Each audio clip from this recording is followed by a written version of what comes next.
Hi friends, நம்ம beauty பேரடைஸில் herbal ப்ராடக்ட்ஸில் ஒரு product நியூவாக லான்ச் பண்ணுறோம். அந்த என்ன ப்ராடக்ட் அப்படின்னா ஐப்ரோஸ் அண்ட் ஐலாஷஸ் வந்து க்ரோத் பண்ணுற ஒரு ஆயில் தான் நம்ம வந்து இப்போ மேக் பண்ணியிருக்கோம். இது வந்து எப்போவுமே நான் வந்து ஒரு ப்ராடக்ட் லான்ச் பண்ணுறேன் அப்படின்னா அது வந்து எனக்கு வந்து ஃபர்ஸ்ட்டு வந்து டெஸ்ட் பண்ணிவிட்டு அதுக்கப்புறம் அது வந்து சக்ஸஸ் ஆகுது அப்படின்னு பார்த்துட்டு தான் நான் வந்து ப்ராடக்ட்ஸ் வந்து நான் வந்து மேக் பண்ணுவேன். ஸோ இது வந்து என்னென்ன இன்க்ரீடியன்ஸ் நம்ம மிக்ஸ் பண்ணோம் அப்படிங்கிறது பார்த்திங்க அப்படின்னா இதில் ரொம்ப இம்பார்ட்டண்ட்டான ஒரு விஷயம் என்ன அப்படின்னா இந்த ஒரு சீக்ரெட்டான ஆயில். ஃபர்ஸ்ட்டு வந்து சீக்ரெட்டான ஆயில் என்ன அப்படின்னா இன்ஃப்யூஸ்ட் ஆயிலில் நிறைய ஹெர்ப்ஸ்லாம் போட்டு ஆஃப்டர் 15 டேஸ்க்கு அப்புறம் தான் மற்ற ஆயிலெலாம் நான் வந்து மிக்ஸ் பண்ணியிருக்கேன்.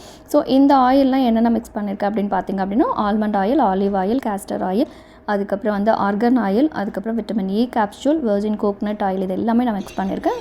ஃப்ராக்ரன்ஸ்க்கு பார்த்திங்க அப்படின்னா லாவெண்டர் அண்ட் ரோஸ்மெரி எல்லாம் ஆட் பண்ணியிருக்கேன். ஸோ இவ்வளோ வந்து ஹெர்ப்ஸ்லாம் அதில் ஆட் ஆகிருக்கு. ஸோ பார்த்திங்க அப்படின்னா அவ்வளோ ஒரு நல்ல ரிசல்ட். இது வந்து ஐப்ரோ அண்ட் ஐலாஷஸ்க்கு மட்டும்தான் யூஸ் பண்ணணும் அப்படிங்கிறது கிடையாது. உங்களுக்கு ஹேர் வந்து பால்னஸ் ஆகிருக்கு அந்த இடத்துலையுமே நீங்கள் வந்து அப்ளை பண்ணிக்கலாம். முன்னாடி வந்து ஹேர்லாம் இல்லை அப்படின்னா அங்கேயும் அப்ளை பண்ணிக்கலாம். உங்களுக்கு வேணும்னா நீங்கள் எங்களை காண்டாக்ட்